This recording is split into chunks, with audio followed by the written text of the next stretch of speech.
Hello everybody, welcome to Technique Tuesday. Today we're going to be making this pinwheel card. It's a real fun and fast and easy way to add a little bit of interest to the front of your card. This is a plain standard one. I'm going to show you how to make this one first. And then what I'll also do is one that I've sort of semi-assembled is the book binding version, which is always quite popular. So this is the card we're going to get started with. So as always, the directions and dimensions will be in the description box below. So without further ado, let's get started. It takes a piece of cardstock. This is Lost Lagoon, and it's 11 by 4 1/4 scored at 5 1/2. So we're going to do it the tall portrait way. But it's a standard card and it fits into a standard envelope. Then what I've got are 8 pieces of designer series paper, and I went ahead and stuck them just so we could sort of whiz through it a little bit rather than watch me put adhesive on the back of 8 pieces of paper. I'm using the very vanilla rather than the basic white because the designer series paper that I'm using, which is the Bright and Beautifuls, has got more of a cream base to it, a vanilla base. So this is just the one layer down. So it's the card itself is 4 1/4 by 5 1/2. So this is 4 by 5 1/4, and we will be attaching that quite soon. And then it's 2 pieces of coordinating cardstock, and they're 2 5/8 square, and you need 2 of those. And then from the designer series paper, you need 8 pieces, and they're each 1 1/4 inches square. These are actually cut from the same sheet. It's just, you know, I cut 8, flipped them over, so they're already stuck together. And what we need to do to make sort of the pinwheel base is we need to put these together diagonally. And the easiest way I found of doing that was to line using the grid paper, or you can draw around it on a plain piece of paper with a pencil. If you don't have grid paper, is to line up the 2 points on the grid, line up the 2 points on the vertical, and then you can put this on and you can sort of eyeball it between the lines up and down, north and south, east and west. So what we need to do is add some adhesive, but only really to the middle. And then, like I say, making sure the points are all equal, we're going to go ahead and put this more on the square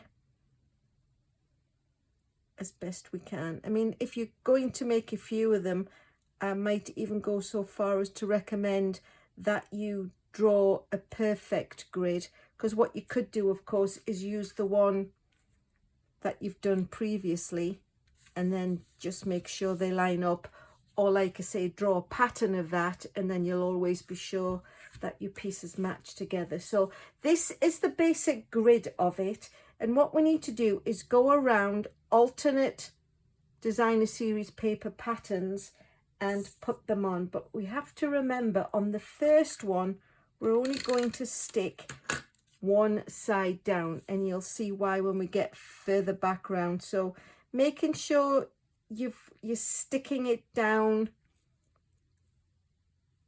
and leaving one side to be open only on the first one, because then on the second one you're going to stick both sides down, and then we're going to go, it's like, help, which one am I using? Remembering that I've stuck them all down. And I don't know if you can see on the video, I'm leaving just a little hair's breadth around, just so you can sort of see that the paper's there really.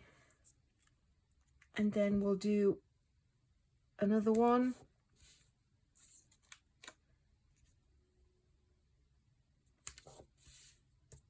And we'll go around and pop them all on. And now we're getting back to where we started, and you'll see why we only stuck that one side down.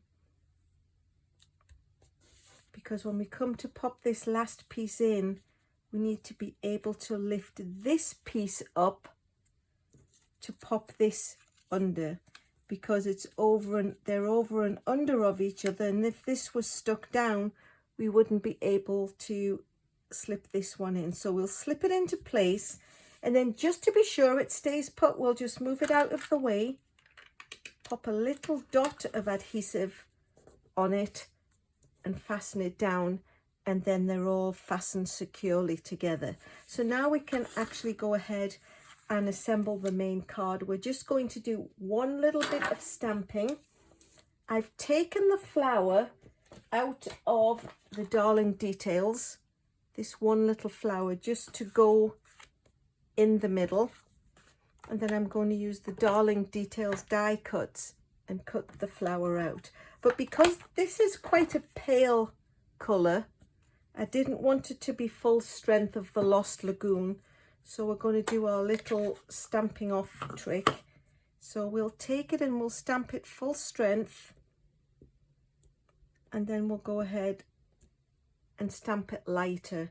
And that was the colour that I put through the die cutting machine using the dies.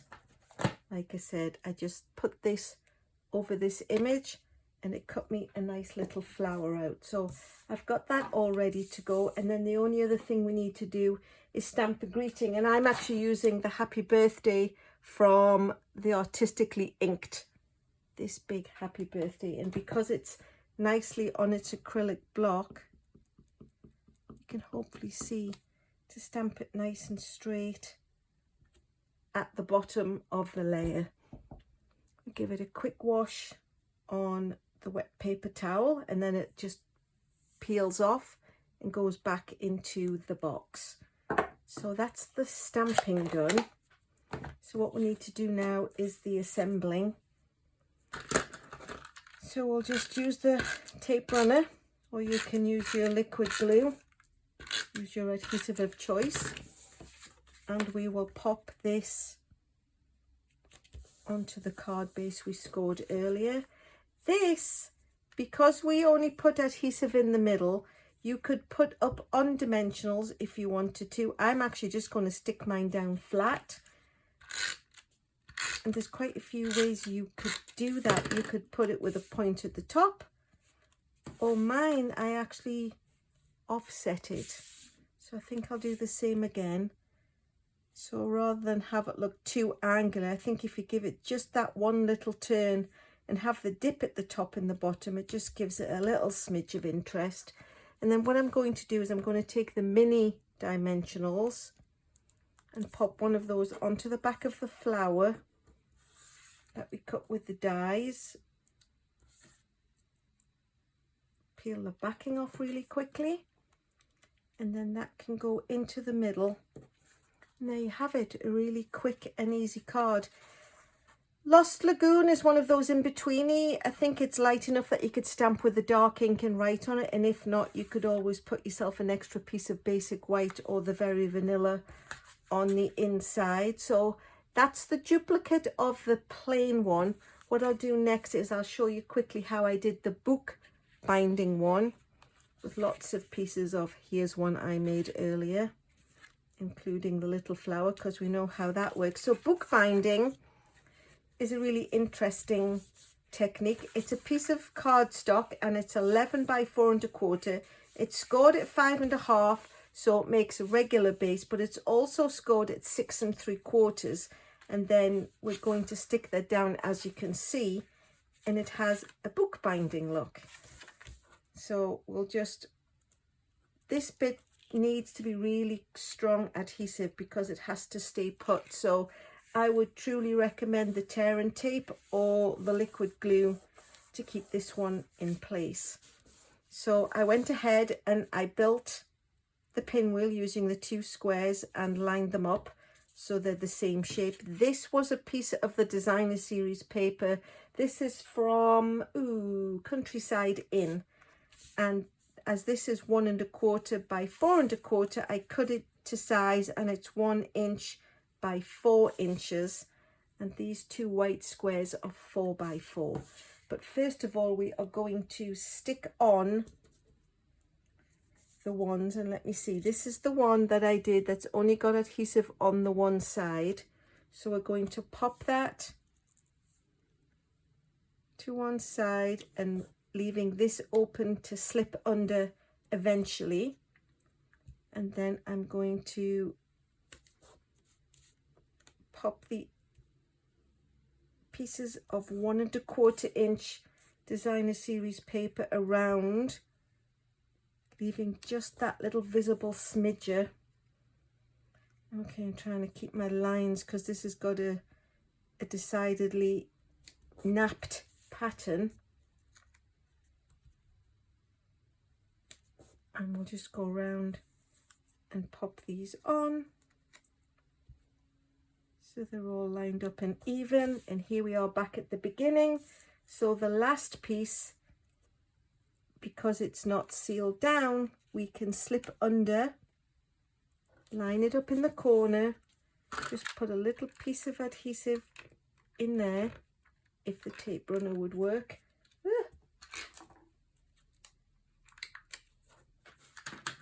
There we go, stuck down.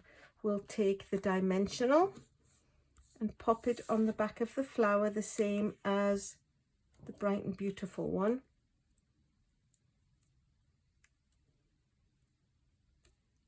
And there we go. So now all we have to do is put the 4x4 basic white cardstock on the front, on the flap that opens, because this, of course, you'll remember, is stuck down. So we only need white on that piece. I also cut a piece of white for the inside, of course, because Night of Navy is definitely not a piece that you could write anything unless you did it with a white gel pen. But we will stick an inside piece in, the little piece of the same designer series paper, which is 1 inch by 4 inches and matches the paper on here. So we'll pop that on, and this one I think I'm going to just pop in the middle, but I'm going to put it on dimensionals. So we'll pop a dimensional in each corner of the base piece. I don't want to put a dimensional in the middle because there's a dimensional under the flower, and that would make it perhaps potentially too fat to go through the post. The dimensionals will squish down, but if you've got too many that are on top of each other, there's a risk that it might not. So we'll just pop it on like that. And there you have it. That's a pinwheel and a book binding card. And I think that's really pretty. So these are the two that we made previously. This is just the plain one, and it's also the portrait version for opening. If you like what you see, please consider subscribing. Likes keeps my algorithms high, so I can bring you future videos of the same. If you like what you've seen and you have a comment or you have a question, please feel free to pop those in the comment box below or email me. I'm always happy to answer any questions that you might have. And last but not least, thanks so much for watching.